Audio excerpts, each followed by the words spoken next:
Hey folks, welcome back to my channel. Today's story is about redemption. Both his wife cheated on him with her boss, then left him. Years later, his wife is still suffering the consequences from her actions, while Opie is living his best life. Let's get into the story, a story of redemption after a failed reconciliation. Hello everyone. I've been lurking around for a few weeks and have engaged with enough posts to feel that it is time for a formal introduction. My story happened close to 30 years ago. I'm currently 61. This happened in my late 20s, early 30s. Back then, I married my college sweetheart. What always attracted me to her was how I perceived her as a strong and independent woman. The icing on the cake was that she also was what you could call a Caribbean beauty. We married, and 4 days later we relocated to the East Coast of the USA to begin new jobs, me as an engineer and she as a chemist. I would say that the first 4 years of our marriage were, if not idyllic, at least happier than the average marriage, since we had no family and friends close. We spent a lot of time with each other and we had some great times together. Our trouble started when we decided to purchase a townhouse, and I thought that the next logical step in our relationship was to start a family. To my surprise, when I proposed this idea, it threw a relationship into a deep downward spiral. After many arguments, my ex confessed that it was not that she did not want to have children, but that she did not want to have children with me. Ouch. She also said that having a child with me would mean tying herself completely to me, and she did not know if she wanted to spend the rest of her life with me. After these conversations, things did not improve until one day she came and told me that she was not attracted to me anymore. I asked her if there was someone else she was attracted to, and she said yes, that she felt a great attraction for her boss. You see? Unknown to me, she and her boss developed an infatuation with each other and her job. She had to travel about 50% of the time, and he would accompany her on these trips. By the time she confessed her feelings for him, they had already developed a platonic relationship which soon turned physical. On one of these trips, when returning from this trip, I could see that something had changed. She was very contrite and began to talk about selling our home and moving to a smaller town in which we could just have a little house with a little garden and we would be in new and more quiet lives. I must admit I was like, "What the F are you talking about? You have been talking about not loving me, not wanting to have children with me, and now wanting to relocate with me." She then began to tell me this long story about how her mom, who was divorced and remarried when she was having her own marriage problems with her first husband, had taken a vacation to Mexico and had a one-week tryst with a local man. This all sort of raised all sorts of alarms in my mind, as it was an almost admission that she had cheated with her boss on this most recent trip. But I was a lot younger and a lot denser in the head, so I missed the obvious. But the situation after this revelation, things precipitated rapidly. She began working late, taking weekend by herself in the mountains, where later I learned her boss had a cabin, and even taking a one-week vacation by herself in order to clear her mind. Keep in mind, these were the times of no cellular phones, so there was no way I could have gotten a hold of her. I still remember how crazy I was going without any communication with my wife for a whole week, without knowing where she was. All sorts of scenarios were floating in my head, except the most obvious. She's with her lover on a one-week fun trip. Throughout all this time, I continued to support her and paid for individual counseling, drove her to appointments, and even waited for her in a car. I think the individual counseling convinced her that she was being very unfair to me because she intimated that the idea of divorce came from him and not her. I was still hanging to the hope that with the right amount of individual counseling, I was going to be able to help her sort her mind and become the wife she had been right after our wedding. It was clear she was in deep turmoil, in which sometimes she would say she loved me, and sometimes she could not stand to be in my presence. With time, I started noticing that she would try to get into arguments with me by telling me different reasons why she was unhappy. She would keep on fishing for a reason, which would get me upset. Once she hit on one, she would escalate the attacks until I just would leave the house searching for peace, and she could get on the phone and call her lover. Based on phone records, the day she asked me if her divorce my life crumbled, I knew we were having our troubles. But never in my wildest dreams would I have thought of divorce. Here you must understand that I come from a very Catholic culture, Hispanic, and the idea of divorce was anathema to me. Around this time, I had to take a trip to a different state for a 2-week training. When I came back, she was gone, along with 1/2 of our furniture and 1/2 of our savings. I had no idea where she'd gone. Back then, I had no one to lean on to. There was no interest, no credits, no online resources or communities. I felt alone, abandoned, and fell into a deep crevice of depression. I had basically let myself go for the previous 18 months while dealing with all the drama and stress. I had gained a lot of weight and really didn't care about my health or my appearance. I firmly believe that we look the way we feel, and back then I looked like crap.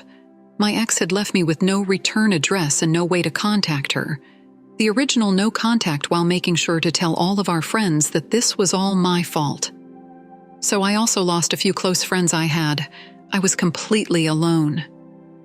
Luckily, I was able to drag myself to work every day and made enough to keep the lenders away, after almost a year of feeling my crap. One morning I awoke and noticed how the shadow slowly moved on the empty walls of the empty rooms of my home, and it dawned on me if I did not pull myself out of the hellhole of despair I was living in, soon I would become another shadow on the wall of an empty room. To give you an idea of how I felt back then, 5 years ago, I had open heart surgery. They cut my chest open, split my sternum, and spread my ribs so that the surgeons could have access to my internal organs. After reconfiguring my organs, they wired my chest and sewed me up. I still have 11 titanium wires holding my chest. It took me 8 months to return to a semi-normal way of living. And you know something? I would gladly have another open heart surgery, then reliving the experience of spousal betrayal and abandonment. It was brutal.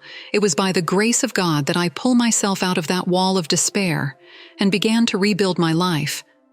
I decided to completely remake myself. I had a good job and a roof over my head. I began to exercise and lost $50, got a new wardrobe, got rid of my glasses, got eye contacts, began to run, and eventually trained for a marathon. I began to rock climb and play league volleyball.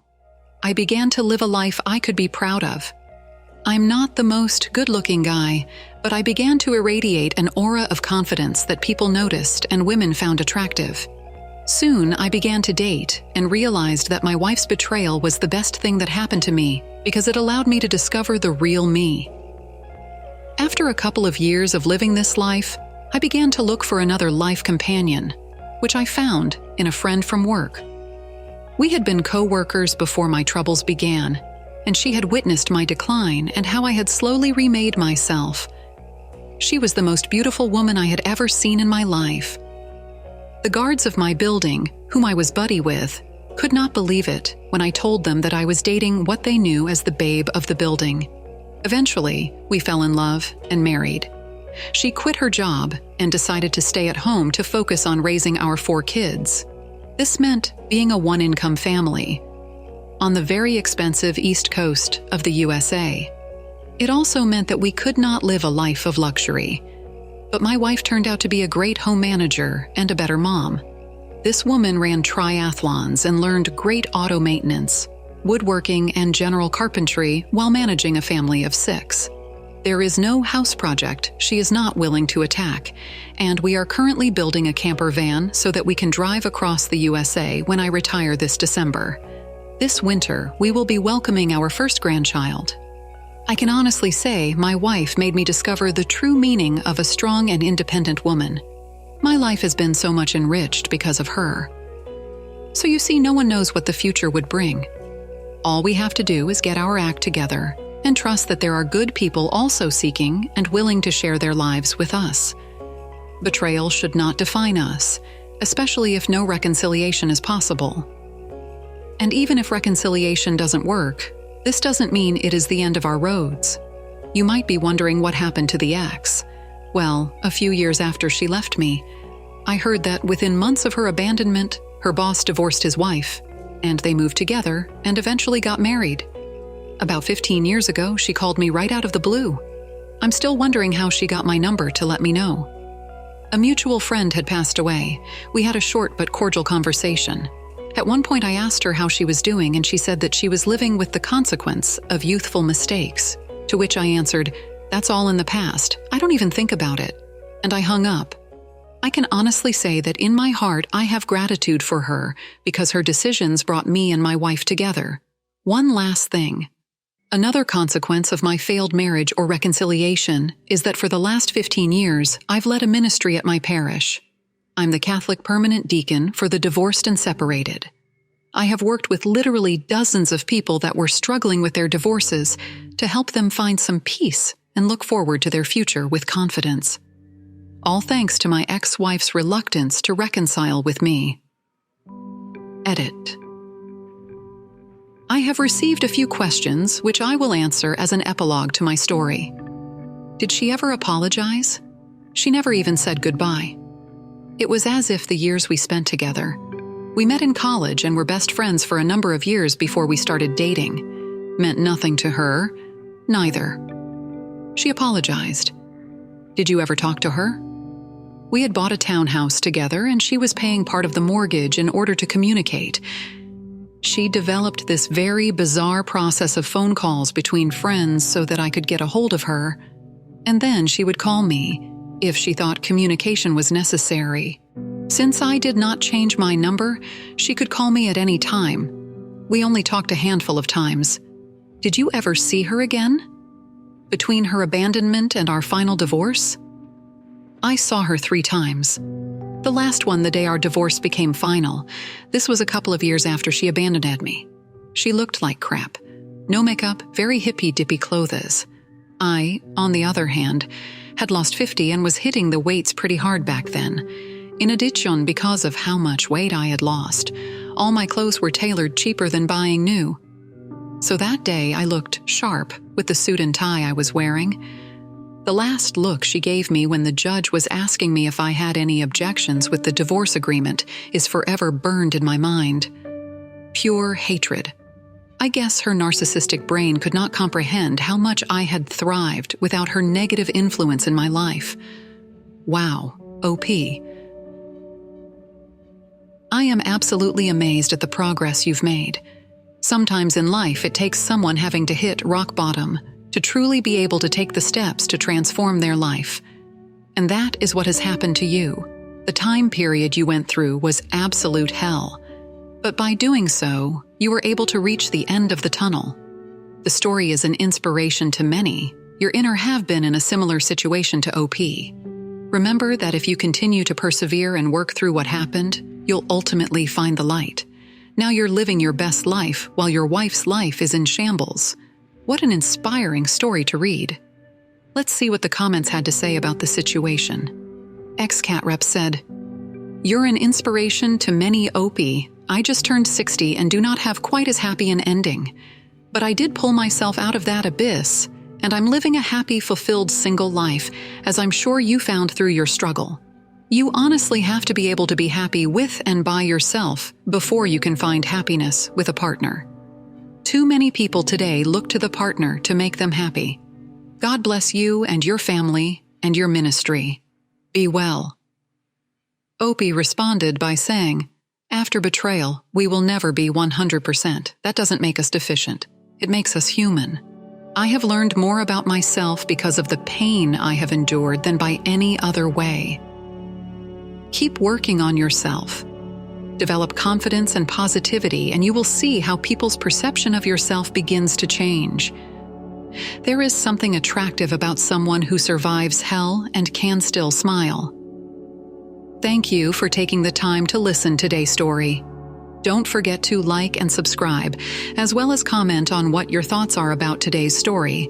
I hope you have a great rest of your day or evening. Take care.